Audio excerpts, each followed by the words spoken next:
என்னதான் டிசைனா இப்ப வாகனங்கள் வந்தாலும் அந்த வாகனங்கள் உருவாகிறதுக்கு முக்கியமான காரணம்னா இந்த குதிரை வண்டி எல்லாம் சொல்லலாம். 1950s வரைக்கும் தமிழ்நாடு கடந்து இந்தியா போன்ற பல நாடுகளுக்கு டிரான்ஸ்போர்ட்டுக்கு முக்கியமான அடித்தளமா இந்த குதிரை வண்டி இருந்துச்சாமா. இப்படி போக்குவரத்துக்கு முக்கியமான முதுகெலும்பாவும் முன்னோடியாவும் இருந்த குதிரை வண்டிகள் கால மாற்றத்துல நம்ம கலாச்சாரம் அழிஞ்ச மாதிரி குதிரை வண்டியுமே அழிஞ்சிருச்சு. இத்தனை சிறப்பு வாய்ந்த குதிரை வண்டிகள் நம்ம பழனியில இருக்குன்னு சொல்றதுக்கே ரொம்ப பெருமையா இருக்கு மக்களே. எப்படி பழனியோட பிரைடு முருகன் மலையோ இன்னொரு பிரைடு இந்த குதிரை வண்டியுமே சொல்லலாம். ஏன்னா பழனிக்கு வர டூரிஸ்டர்ஸ் முக்கியமா ஆந்திரா, கர்நாடகா, கேரளா ஸ்டேட் பீப்புள் ஒரு யூனிக்கான ரைடா இதை பாக்குறாங்க. அது மட்டும் இல்லாம ஃபாரினர்ஸ்ல டெம்பிள் விசிட் பண்ணும்போது விருப்பப்பட்டு இந்த குதிரை சவாரி செய்யறாங்கன்ட்டு குதிரை வண்டி வச்சிருக்க சரவணன் என்ன சொன்னாரு. ஏன்னா குதிரை வண்டி நிறைய பேர் பழைய பாரம்பரியம் சொல்லி நிறைய பேர் கேக்குறாங்க, ஏறுறாங்க, போயிட்டு வர்றாங்க.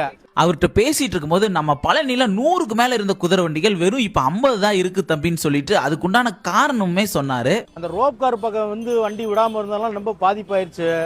அதனால அந்த பக்கம் இருக்கிறப்போ ஓரளவுக்கு நல்லா நாங்க